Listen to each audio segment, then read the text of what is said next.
Money is a value metric, and your self-value is based solely on what you believe you're worthy of receiving. I couldn't ask for money. I couldn't ask for it. I couldn't keep it. I couldn't manage it, and I couldn't grow it. You thought it was about money, but it's not. It's about you. I could not put myself out there. I couldn't stand up at a networking event. I couldn't speak for my business. I was crippled by it. I'm Sue Bryce. Like, when I need to remind myself, I know who I am. I've got to stop being afraid of being me. When you are the one who's creating success for yourself, teaching everyone else how to be successful, it's a little harder to feel supported yourself. You've got to find people at your level, and it gets harder and harder to do so. We are made to be in a community. It's how we survive. When we talk about this ability to see our own worth and our own value, if someone's listening to this going, okay, got it, what would be the first 3 things you would tell them to do?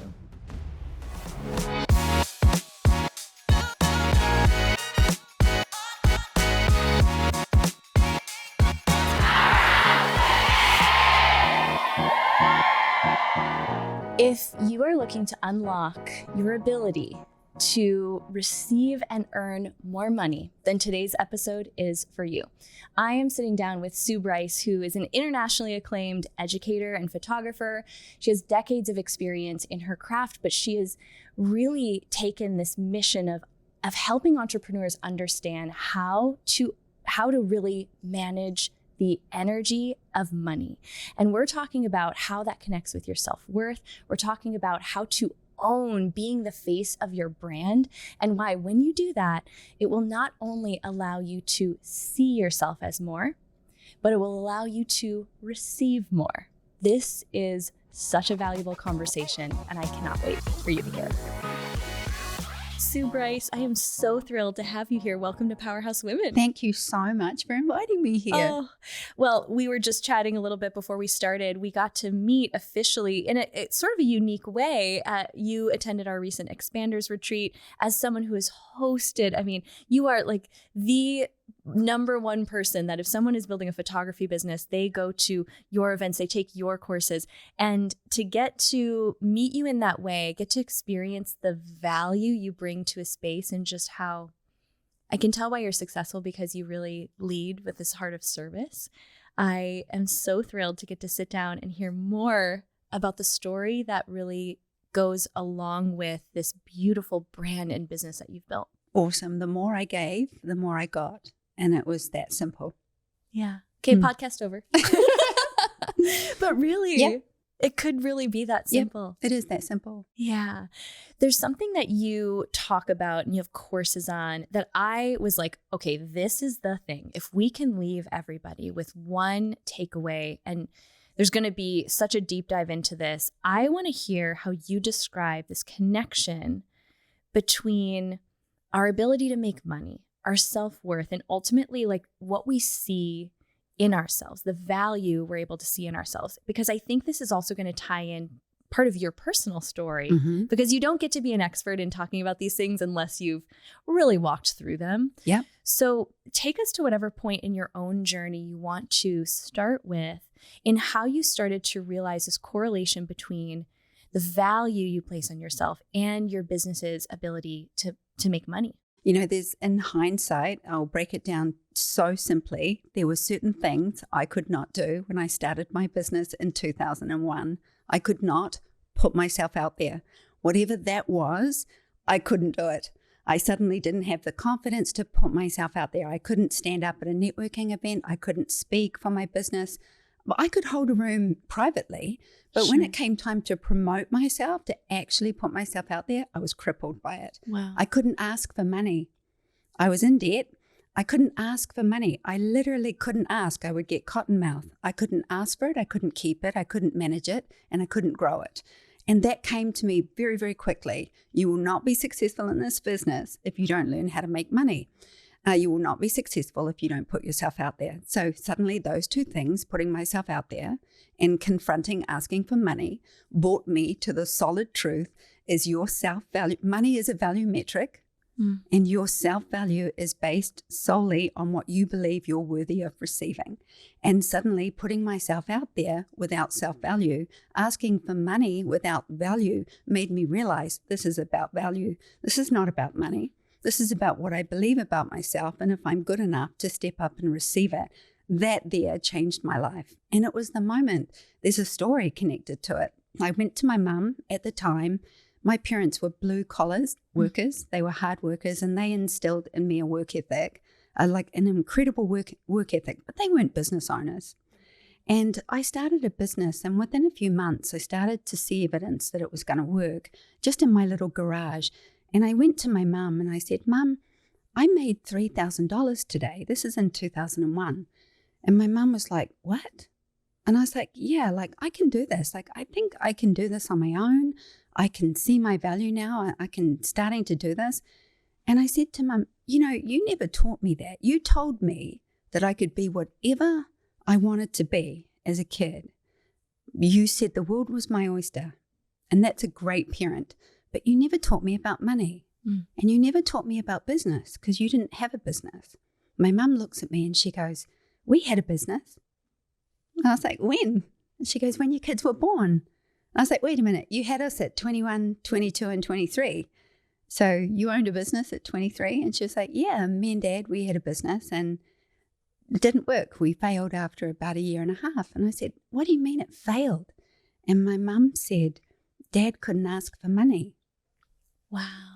This profoundly, like I'm goosey all over. And I was like, wait, Dad couldn't ask for money? And she goes, yeah, he'd do the work and he'd be owed the money, but he couldn't go to them and say, you owe me this much money. And because he could never ask for money, we failed.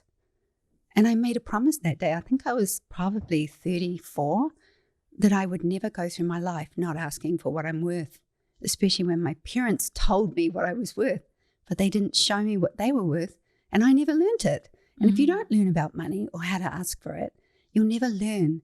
And the idea that I didn't have money and I probably thought I wasn't good enough, imposter syndrome-ish, it really came down to, well, if I find my value, I can change my whole world. And then I did. And so, I believe you can't make money if you don't have a solid self-worth, because you can't ask for more because you don't believe you're worth more. And again, it's that simple. It's that simple and that deep. I mean, that is a deep journey to connect with what, even self-worth and self-value is a word that gets thrown around so much, but there's so much depth and nuance to it. It's going to be different for every single person. So if someone's listening to this going, okay, got it. That makes sense. What would be the first 3 things you would tell them to do? I would tell them 5 things. What are the first 5 things you would tell them to do? Can you charge more right now for what you do? Can you charge 5% more, 10% more? What did James say at Expanders? Give yourself a promotion. Give yourself a promotion, yes. I always say give yourself a pay rise. Like seriously, you put 5% on what you're doing right now, just 5%. And that's yours. That margin is yours. You'll get 5% more than you got last year. Now, what I'm waiting for is I can't because when you say I can't because, the next thing that comes out of your mouth is your block.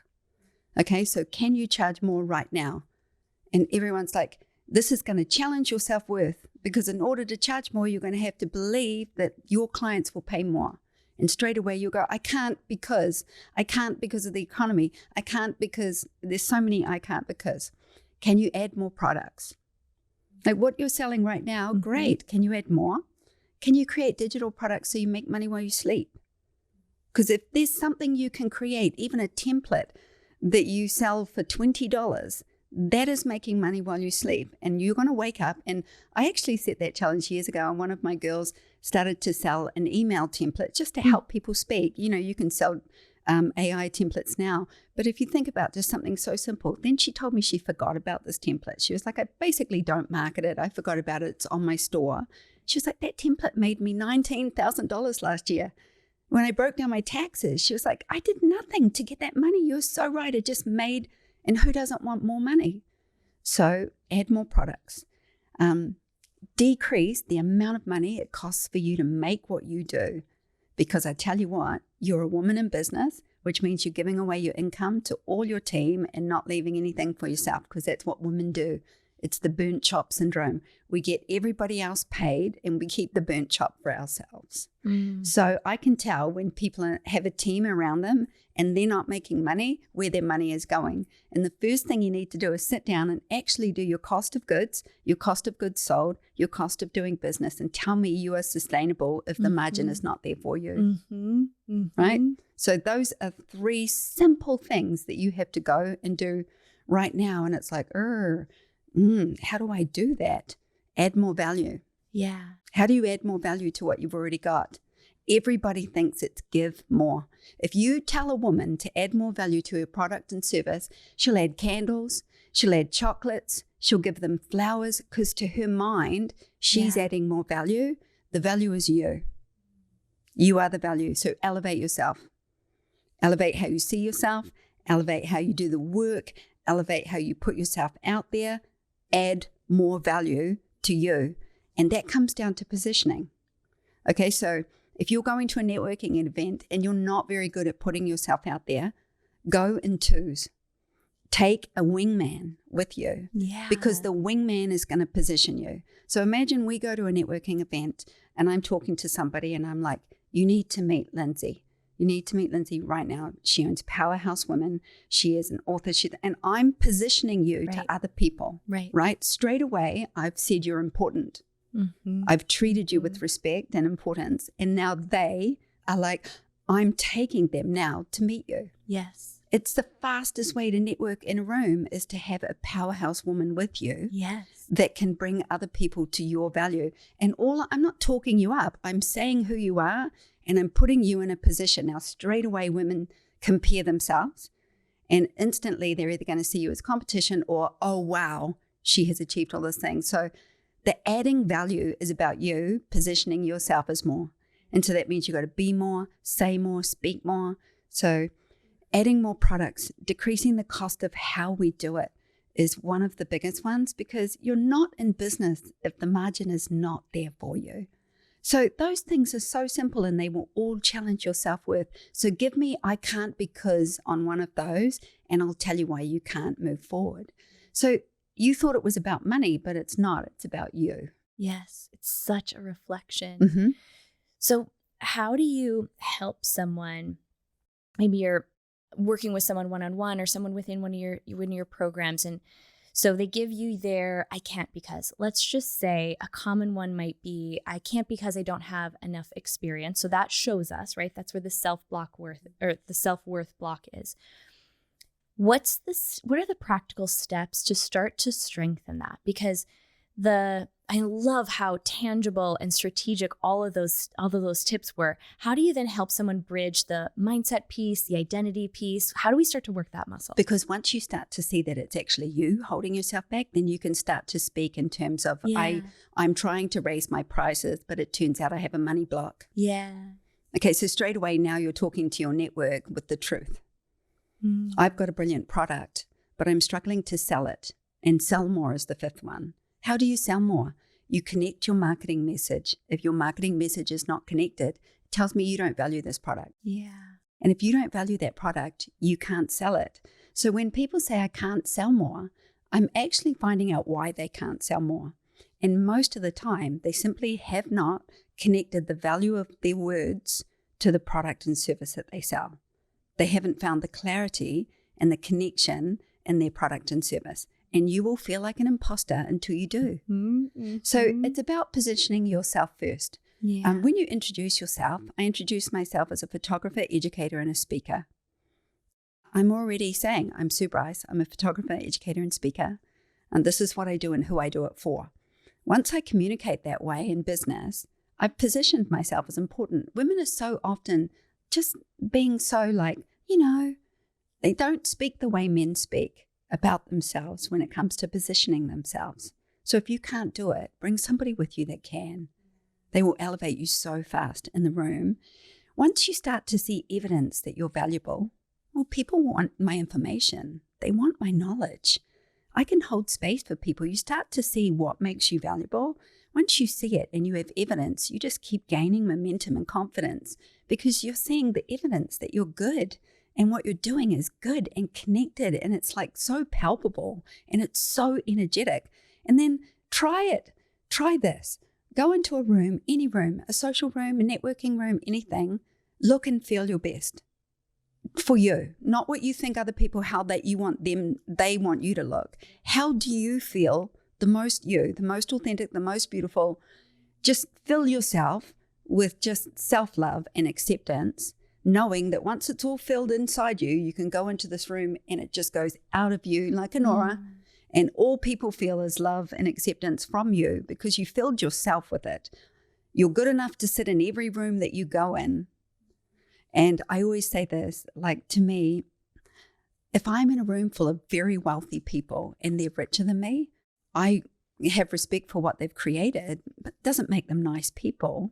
If I'm in a room where people are, I'm not less than anybody. If I'm in the room where people are smarter than me, I'm going to ask more questions and I'm going to make them feel good about themselves and I'm going to learn more.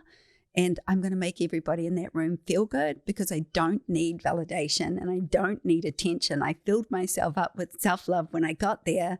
I'm here to give energy. I'm not here to receive anything. I'm here to give it all. Like kindness, hold space, listen, even if it's just that simple. If I don't go into the room like that, I'm sitting there thinking they didn't talk to me. They didn't want to know me. I'm not good enough to sit with them. And it's all going on in your own head. So yeah, this ability to own a business, love what you do, position yourself and say, this is who I am, what I do and who I do it for. And then start doing what you say you're going to do. And then it just keeps coming. It's like you said, we're always in the state of becoming. And I love that. I also think unfolding. Because when you become something, you're not becoming something you're not. That you're not already. That's such You're just unfolding the reframe. truest self. It's like a remembering. And just unfold it. Say, I am unfolding right now and I am unfolding to my truest self. So filling yourself with value in everything you do. In fact, when you look at those 5 things, sell more, add more products, decrease your prices, increase your prices, decrease your costs. When you look at all of those, they're directly tied to your self-worth. Yeah. So understand it's my self-worth and then go back to the self-worth and say, why did I start this? What am I good at? How do I position myself? You feel less than when you compare yourself to everybody. And if you're comparing yourself, you're not giving your gifts. It's that simple. It's true. Yeah. Okay, I'm so curious. Was there a time in your life, in your journey, that as you reflect back, you see that you had much, much lower self-worth than the version of you who's sitting here now, who speaks on stages? Take me back to that time. Who was that woman and what was she doing? What was she really wrestling with? How did you start to piece this together? I didn't finish high school and it was my greatest shame. And I didn't want anybody to know. And my greatest fear is that people would think that I was stupid. And when I started to mastered my craft, people thought I was valuable because I was very good at something. I also did stupid things, like I read the dictionary. I bought Trivial Pursuit, not to play it, but I'd lie in bed at night and I would learn a card every night. And then I would read the dictionary from cover to cover, A to Z, because if I found a word I didn't know, I would then sit on that word until I knew it. I was like, if I could just be smarter, and if I could just communicate better, and inevitably, it didn't take long for me to talk to people and for them to make them easy as a photographer, and my mastery was photography, that it started to work. And I started to get into rooms that I shouldn't have been in, rooms that were with very wealthy people telling me I was valuable. So back then, that girl just needed validation. She was more afraid of who she wasn't than who she was. And I'll tell you a beautiful story. Before I went out on my own, I actually hired a makeup artist and a receptionist for our studio. I was an employee. I'd been there 6 years. And I hired this girl, and she was beautiful. She was 5 years younger than me. She was beautiful. She was a dynamic human being. She was so attractive, and she was the perfect candidate for our little team. And we worked together, and we became best friends. We were hanging out. About 8 months after hanging out, I found out that she earned more money than me. I'd been there for 6 years. Also, my photography would earn between $3,000 and $7,000 per shoot, but I was getting paid $400 a week. So I was stuck in my job. I was in debt. I couldn't leave. And I went to my boss this day and I said, we need to have a meeting. And he was like, sure. And I said, I just found out that Amy gets paid more than me. And she's only been here for 8 months. And it took a lot of courage. I didn't have any value. And he looked at me and he went, she asked. Wow. She asked. And it broke my heart. I'm nearly crying saying it. I just sat there and I thought, I never thought to ask. So here's amazing. 2 things, no more and no less than what you ask for. You're getting no more and no less than what you ask for. I realized in that moment, I was not asking for enough. Mm-hmm. Around the time, I told a friend who was doing very well in business, and she bought me a $1,500 coaching hour with this big Swish coach. And I thought, what can this guy do for me? Yeah, sure. So I go along to this coaching. I'm skeptical. And he's like, you're very talented. You're tied to a mooring. But before you even cut the mooring on your jet boat and take off, you need to understand you're the one tied to the mooring. And I was like, okay, whatever. And he goes like, what would it take for you to leave this job and go out on your own? And I said, I'd need a new camera and I'd need $2,000. And he goes, I'll give you a month. And I said, what? He goes, I'll give you a month. Come back in 1 month. We'll do another session. I'll do it for free. And I was like, okay. So I went out and I got a part-time job teaching photographers in the evening. And one of those photographers sold me a camera, like for cheap, a camera he was getting rid of. And then I made an extra $2,000 from the teaching. I went back smug as anything after my month, walked into this coaching thing, whacked down this brand new camera, had $2,000, and I went like, boom. Yeah. And he goes, no more and no less. I said, what? And he goes, you told me you were going to get $2,000 in a camera. And I said, and I did. He goes, yeah, you did. No more and no less. And I say, wait. I didn't ask for $5,000. I didn't ask for 2 cameras. I asked for 1 camera and $2,000, and I got no more and no less. And that, after not asking, and then no more and no less came back to back, I was like, oh my Lord, I know what I'm doing wrong right now. I am not asking for more, and I'm not stepping up to receive it. Wow.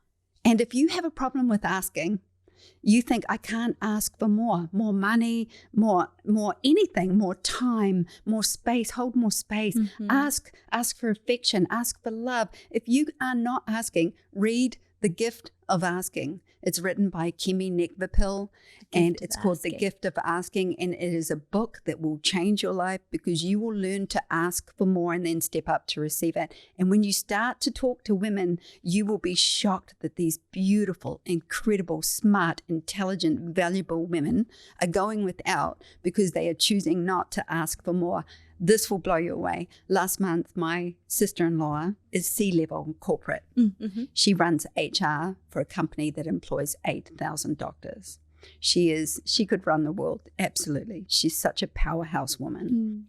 Mm. And she in HR has to deliver severance packages to people when they get rid of them, right? She said to me, I have a scale of severance package that I give, meaning this is your severance package. But there is actually more money on the table, but you don't offer it. It's just there. 100% of the time, men say, okay, so I'm being fired. I want a better severance package, and they negotiate that scale. Right. Women don't. They slide the package over and they go, this is your severance package, and the women accept it. They never ask for more. They never negotiate, never. She said she can't say anything. I said, can you write it on your hand? Ask for more and just be like, put like a motivational poster behind her. No, she can't say it. It can't be at their business. It has to be more like, just ask for more. Right. Girlfriend, ask for more. They don't. Why do the men ask for more and the women don't? Oh, here's another good one. Often when we're in relationships, we let the men or our partners control the money. Mm. So often I'm coaching people in business and they'll say, I'm okay, I'm at a 4 or a 5. We're at accumulating and investing. Like, we're good, And then I go, cool, do the money levels for your business, and your money for your business is in survival. And I was like, so often we think when a partner is helping us with money, we're good. But when we actually run the money ourselves, and this is this illusion women are given that we're not good with money because we're not controlling it most of the time. A lot of women are now taking full control of their money. Right. But mostly they're not. And if somebody else is in charge of the money, you're not asking for more. Maybe your husband or partner is, and you're not. And suddenly you go in your business and you're not operating at accumulation and investment. You're down here in survival and stabilization. And so we have this sort of illusion that we're safe, but we're still not asking for more personally for ourselves. Yeah. I feel like that is going to live rent free in my head. No more. No more, no less than what you ask for. So here's the next question That's also a law. That is not true. Yeah, that is the law of no more and no less, like the law of attraction. It is the law. It is a law. Yeah. That's how solid it is. So if you're not getting, you're always manifesting. When people say you should start manifesting, you are manifesting. Everything you have right now is what you've manifested, what you believe you're worth. The beautiful part is you're not asking for more because you don't think you're worthy of asking for more. So the next question that is right there for me, because, and this is coming from, I'll give it some context, in the online education, coaching, even maybe in your industry as well, the, more service-based industry, there can sometimes be this blanket advice to raise your prices. Now, I agree with you, everything that you're saying. And I love how you gave that tangible of like 5-10%. How do we find the balance between the number that when we put it out there, our nervous system actually isn't ready to accept where what we're saying we want to call in, or maybe there is a gap in the skill that we would need to bring to the table, the value we need to add.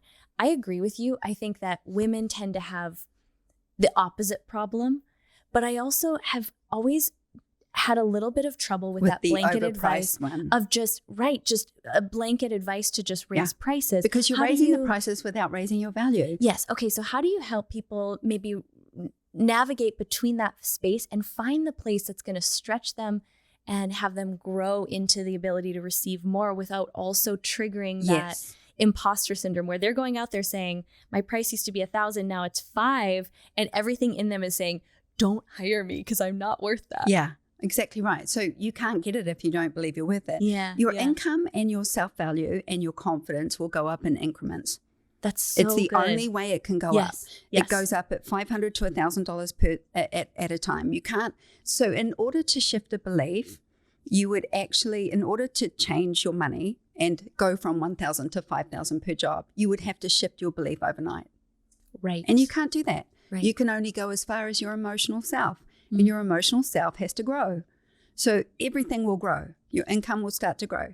There's a really interesting thing that came up when we were at Expanders, because I also see it as there are people who struggle to bring their prices up. But every now and then there's a small percentage of women that go to the top tier and go, I'm worth $10,000 as a coach. Right. And then they fail. Right. Because they're not.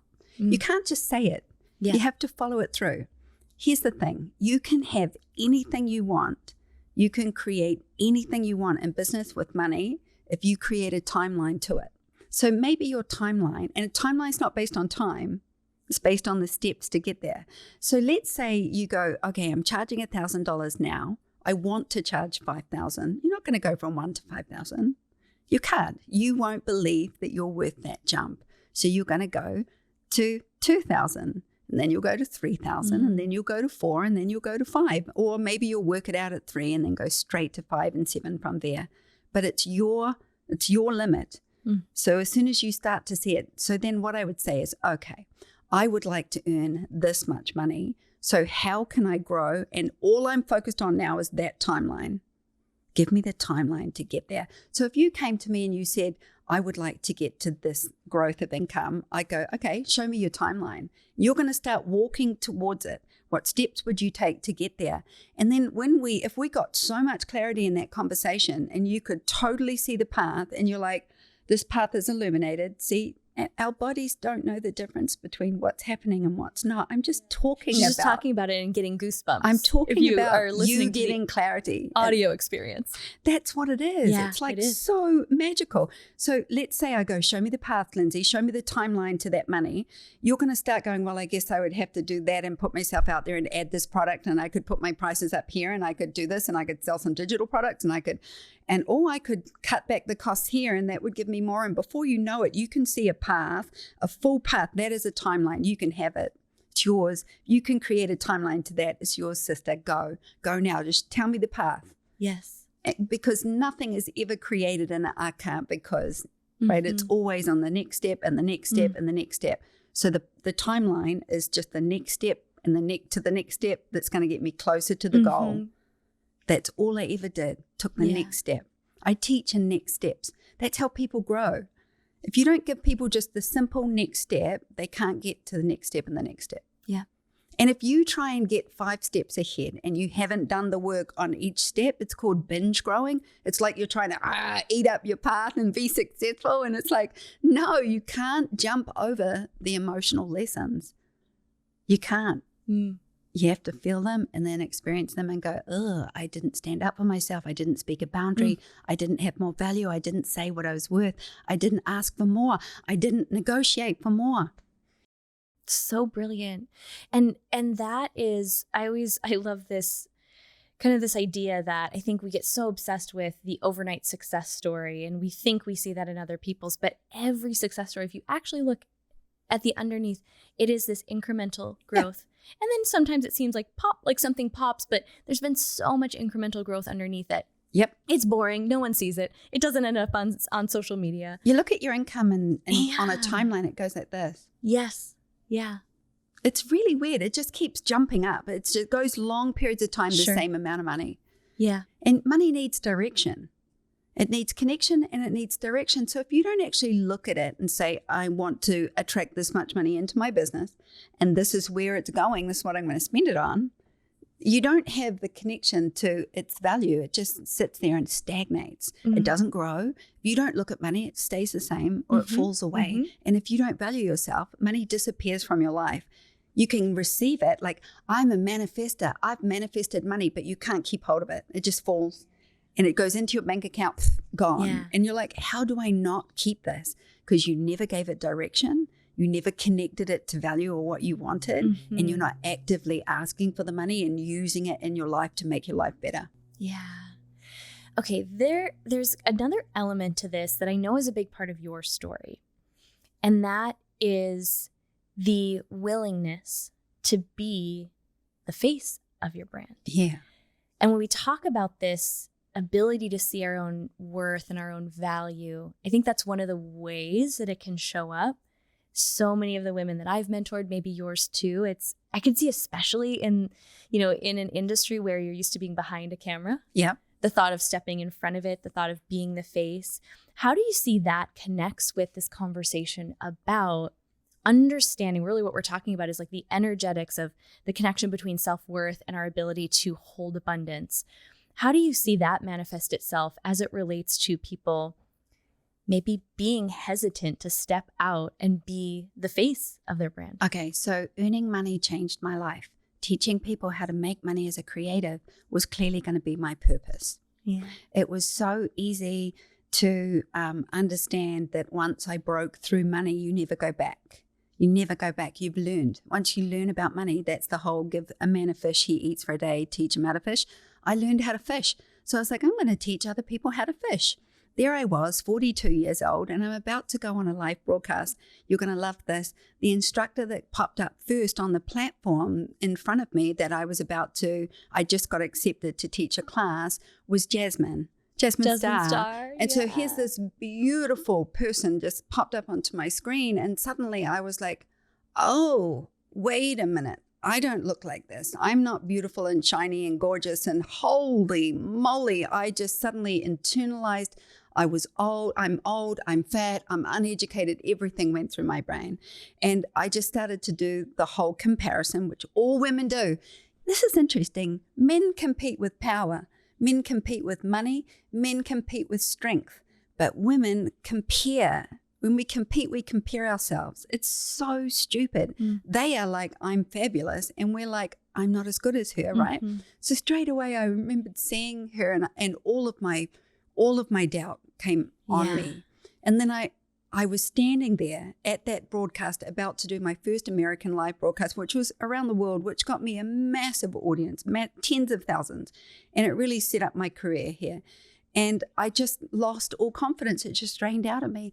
And I was standing there and I was behind the stage door and nobody was with me. And I just whispered this and I just keep saying it. You don't have to make people like you, that some won't. And that's okay. You don't have to make people like your work and what you say. Some won't. And that's also okay. I'm just here to teach people how I make money doing what I love doing and why I'm so good at it and how I created an incredible business. I'm here to give to them. And I will be judged by them. Yes, there are people that will judge me and put me down. It doesn't matter. I'm here to give something. And I have so much to give. And I was trembling and I was shaking. I just keep saying, I have so much to give. I have so much to give and I have the will to give it. And the fact that I have to be the face and the body on this thing just means that I am who I am.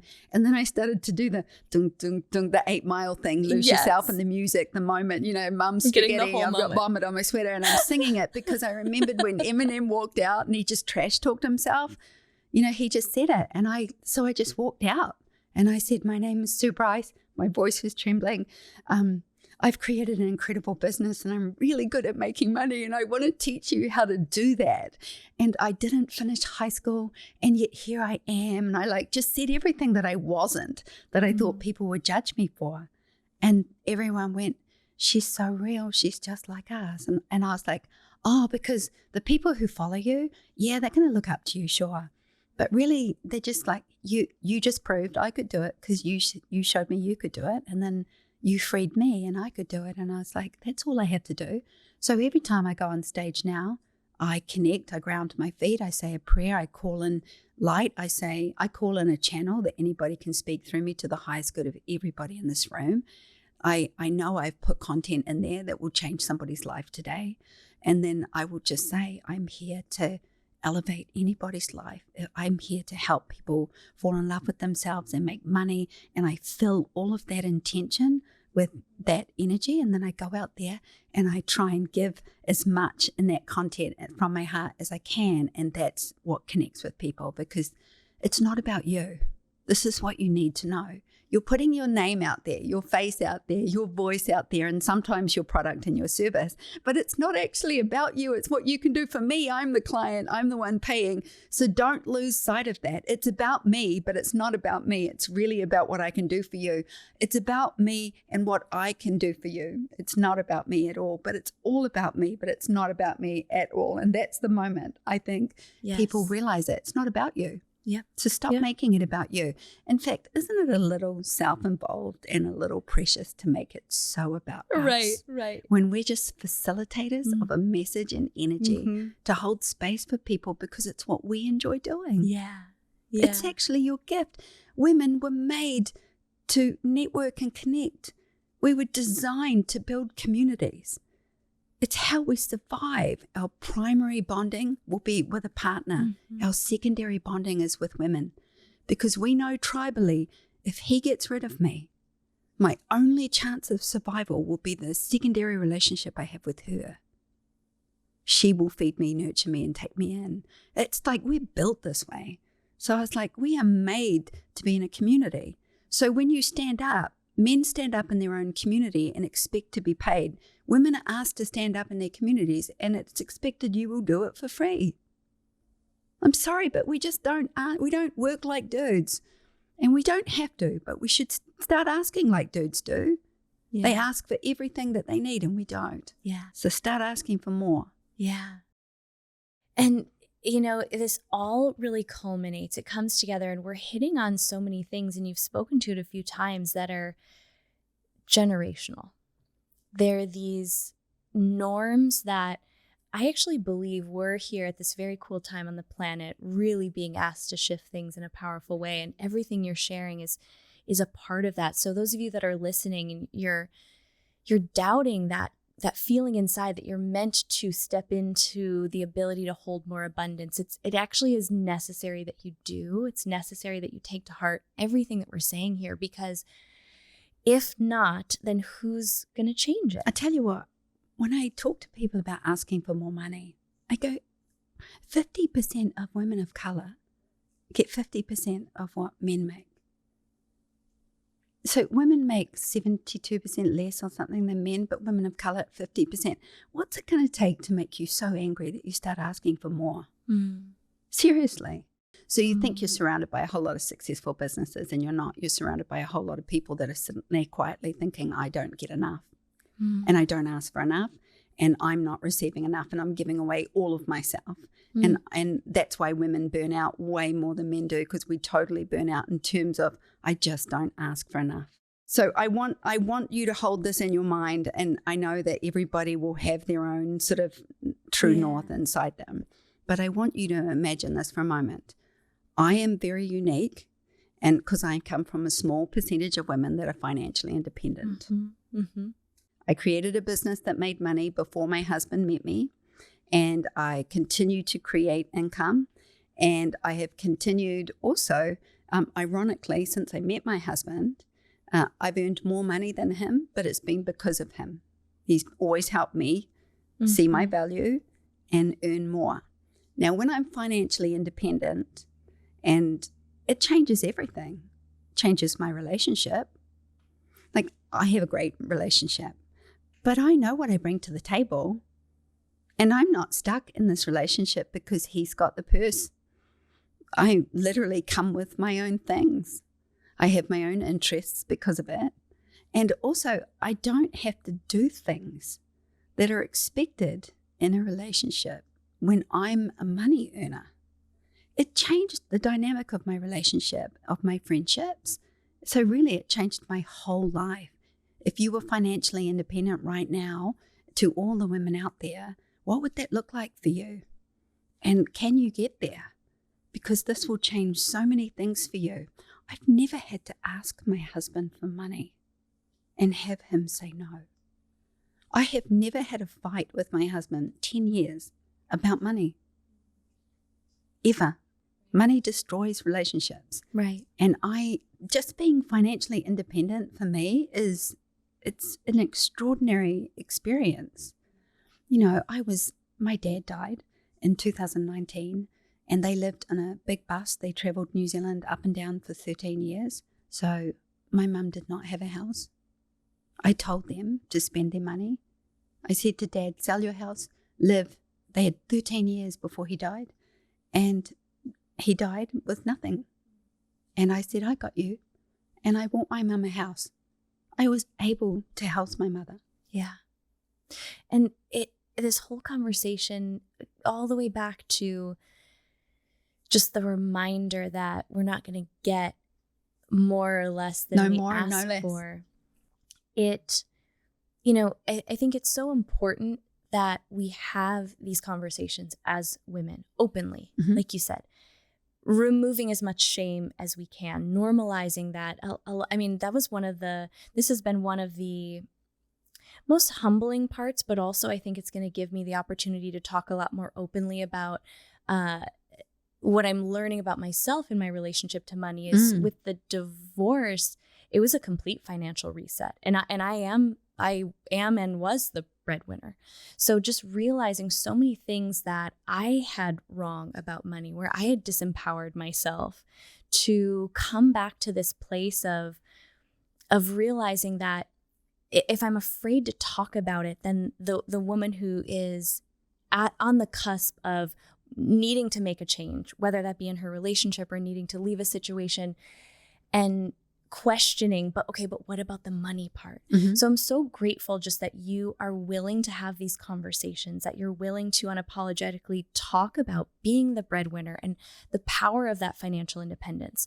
There's one piece I actually want to circle back to, though, because this is also, I think, a kind of a taboo side of women who have been financially successful or created success in any way. Because you were talking about like the power of that community that we build outside of our primary maybe partnership, having that community.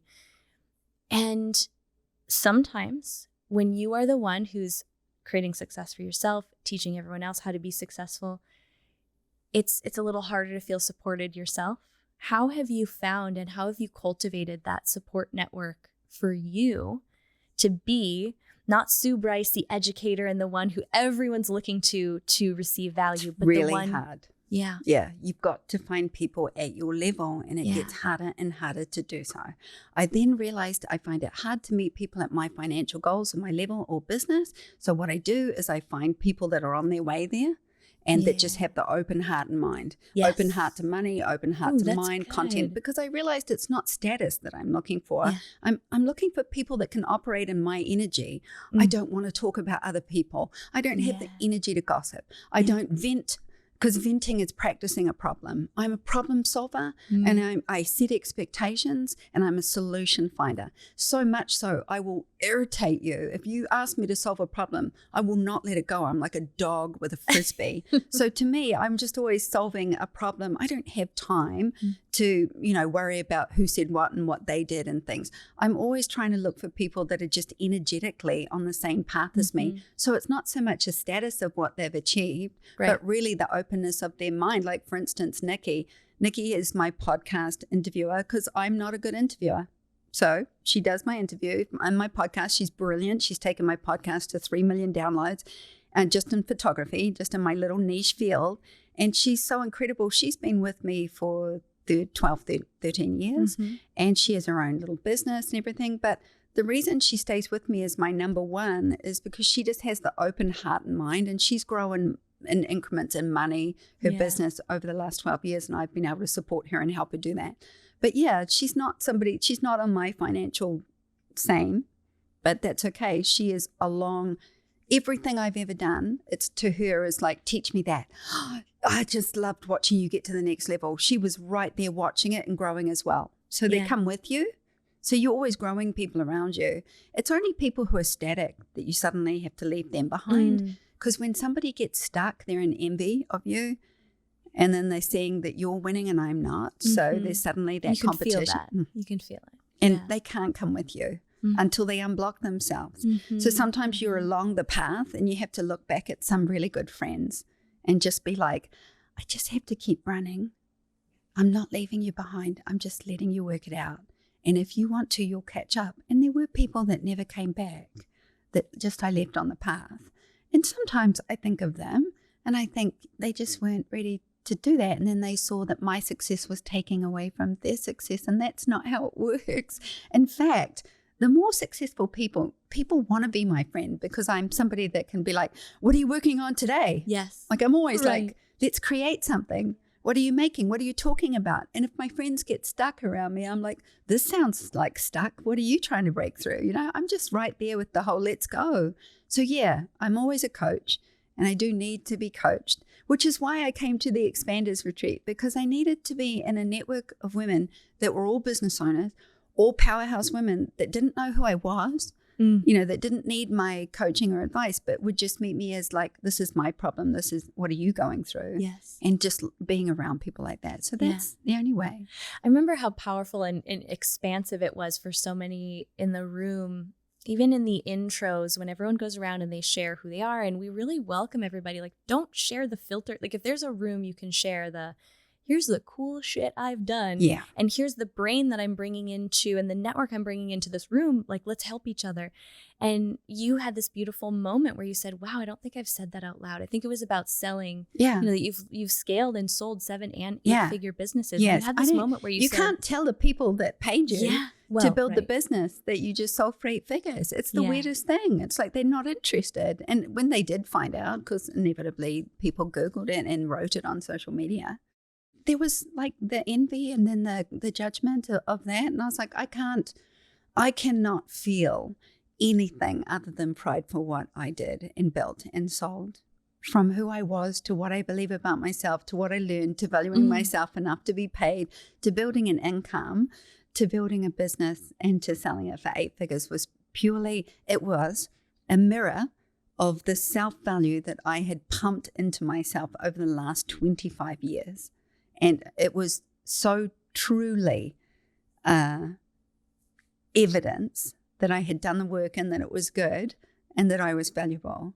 And I didn't feel like I had a big ego and I had to tell everybody. I cried because I was finally valuable. I was like, cried and I cried and I cried, and I was crying not because I got the money. I was crying because in my brain I was like, I'm finally valuable. Like, it's proof that I'm good enough.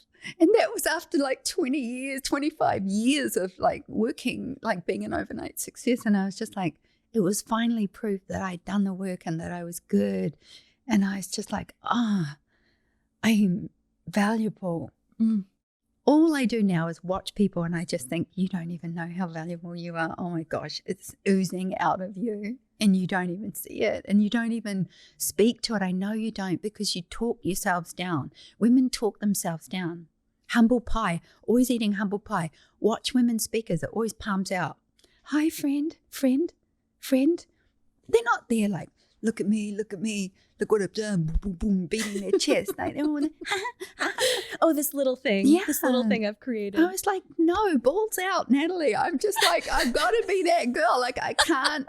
I built something awesome. I know how to make millions of dollars. I'm really good at this. It fires me up. I want to give everybody these gifts. Like, that's how I started to feel. Yeah. And that's when you remove yourself from the message, because I'm a conduit, right?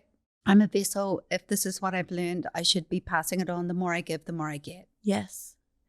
And thank you for being so willing to share and to allow, especially here on this platform, just to really have that moment. Because if we don't, then someone listening who didn't finish high school or thinks they're too old or they're too young or they don't look the right way is going to sit there with those thoughts and not realize, wait a minute.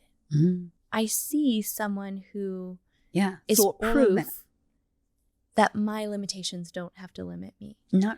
And it's why it's so important to share those things. And it was such a beautiful moment to get to share with you. And you brought so much value to the room, so much that you contributed. There was this one, when we did the small group breakouts that first day, I'm going to have you share what you shared with everybody. It was like this exercise to kind of test if your strategy is the strategy that you should keep going with. And I think in this greater conversation about money and adding value and how we're propelling ourselves forward, as we're kind of wrapping this up, I think this was such a tangible way to self-reflect, to see if money, I'm using air quotes, is actually the thing that would solve your problem, or if it's something else. And so you shared, do you remember what I'm referring to? Yeah, I do. I call it the $1 million dream. Yes. And it's a question I ask everybody. I've asked this question for 25 years, and it's truly the most beautiful responses you get. So I actually designed a check, and you need to design a Powerhouse Woman check. I'll give you the template. You can just put, mine says Sue Bryce self-value. Yours can say Powerhouse Woman. This exercise must be passed on. Everybody in the room gets $1 million, and it's a pink check, and it's beautiful, and it's got your name. You've got to go and write your name on it and sign it. You know, like I signed it, and you've got to go and write your name on it. And do you know how many people couldn't touch it? They couldn't touch it. It goes in front of them and they're like, just the idea of $1 million. Physical check sitting in front of you. I just want you to imagine that if you're listening right now. This hold it in your hand. Signed by the universe or by Lindsay. No. Signed Either by one. you. Okay, signed by me. You're giving it to them. And that feels very powerful. That was powerful, because just the gift alone stopped people from picking it up. Because a lot of people, 2 or 3 people said, you're giving this to me? And I go, well, there's a caveat. You cannot use it for anything but business. You can't pay your debt with it. You can't pay off mum's mortgage. Because if you say to somebody, if I gave you $1 million, what would you do with it? I'd pay my mum's mortgage and I'd go shopping and I'd pay my debt. And I was like, okay, so you'd give it all away. And they're like, oh. So if you ask about business, here's the caveat. Here's your $1 million. Feel it. For starters, write your name on it, endorse the check, and it's already signed. So just write your name and the date on it. And people would just struggle to do that. So most people could do it. And then I asked them to hold the check. And then I told them to close their eyes, and I want them to bank the check.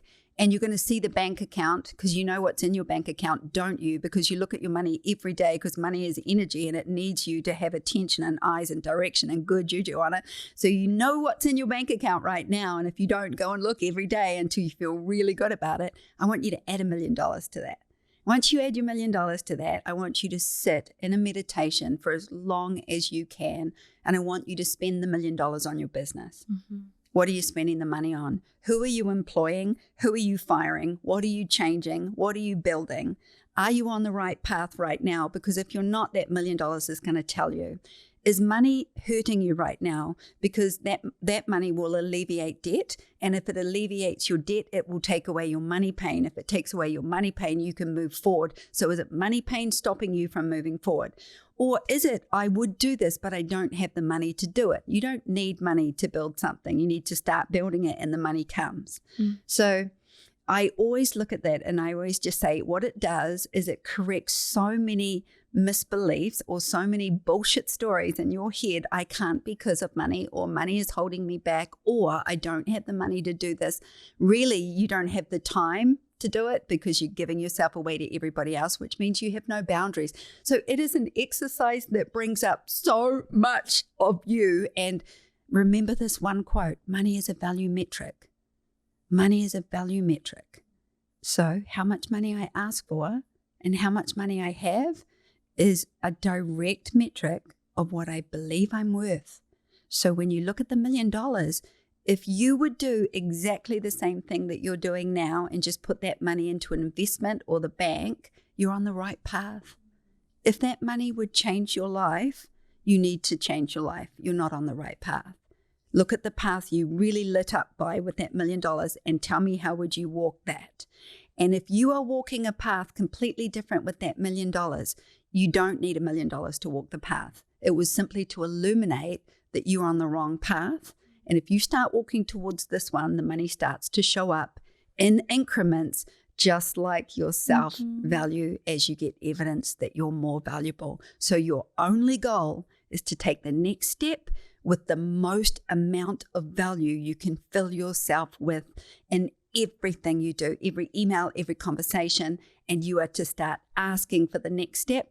Ask for clarity, ask for support, ask for money, ask to be paid, ask for a pay rise, ask for more time, ask for people to hold space, ask for help. Just keep asking. Just don't stop asking. Be a little asshole. Yeah. No, an asshole is someone who asks but doesn't receive. That's an asshole. That's actually a great distinction. Right? An You're asshole right. is someone who asked for advice and didn't take it. That's an asshole. Someone who asked is a high value woman. Yes. So yeah, don't believe you're an asshole, or don't believe you're asking for more than you should, unless you are. I mean, some people ask for too much, and those are assholes. Okay. If you can create a timeline to it, it's yours. This was such a full circle conversation that I know is going to leave people with a lot to contemplate. And, you know, for people who want to be a part of your world, who want to explore the courses you offer, you have so much content and value on your website. You have a podcast. Where's the best place for people to connect with you? You can find me at SueBryce.com. That's where I am. Because she's a brand, network. People. She's a brand. And you know what? I get this. I tried not to be Sue Bryce. My first business was called You, because it's all about you. It was called You?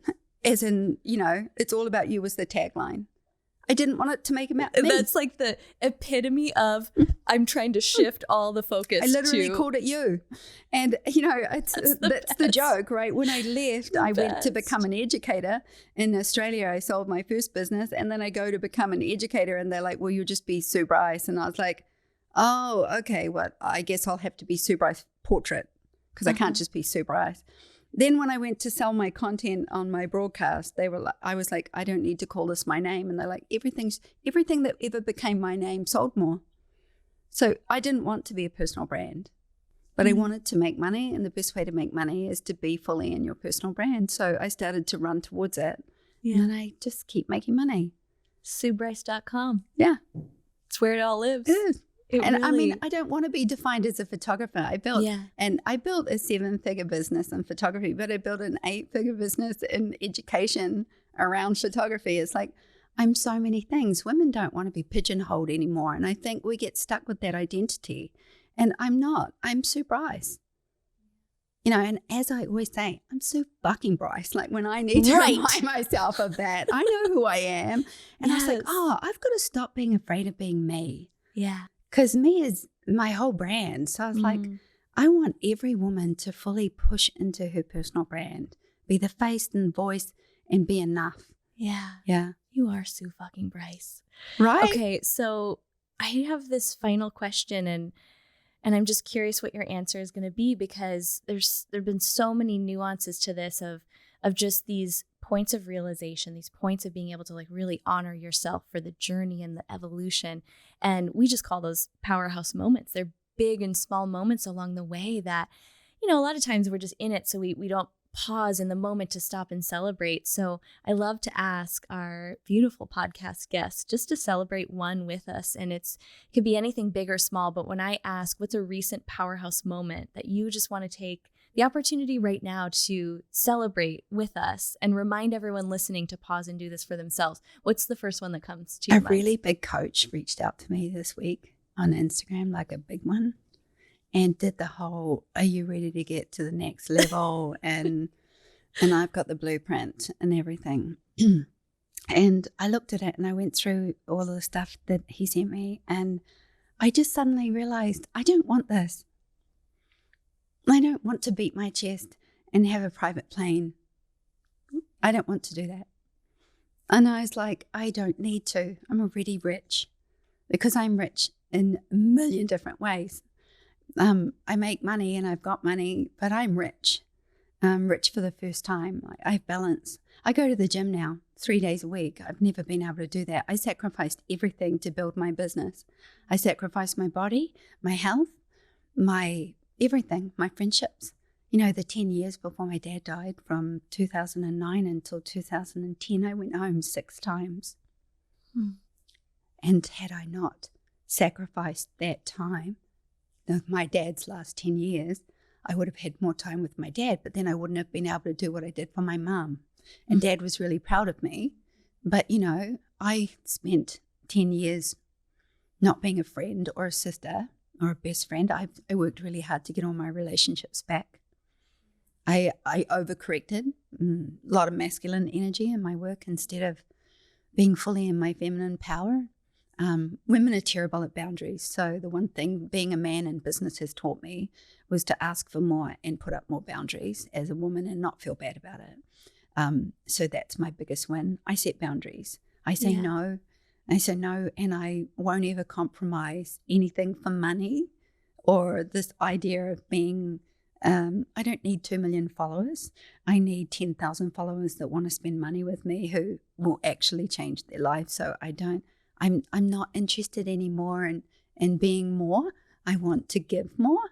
And I feel like that might be the moment when you get to your career, when you think, if I can really now give more, then I'm fully reconnect to what it was that I did when I first started, was to give. Yes. I was giving. So it's like, you do stop giving. You burn out, right? I burned out on content. I burned out on people. I burned out on live events multiple times. Sure. But when I replenish, at the core, I have more to give. So mine is now the balance of living and balancing my body, my life, my money, my joy. And I don't need a private jet. I don't. I've got it all. And what is it?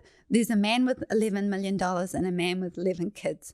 And the man with 11 kids is the happiest because he doesn't want more.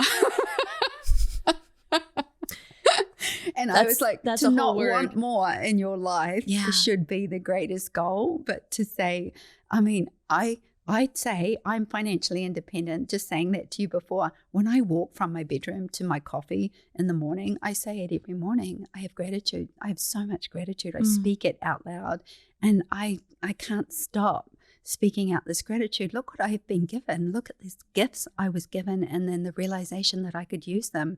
Everybody has that gift. If you have information or lived experience, you have something to give people. If you're interested in other people, you have something to give people, and you're more important than you know. Yeah. A truly rich life. Yeah. Sue, thank you so much for being here. Yes, I wish you all a truly rich life, whatever that means to you.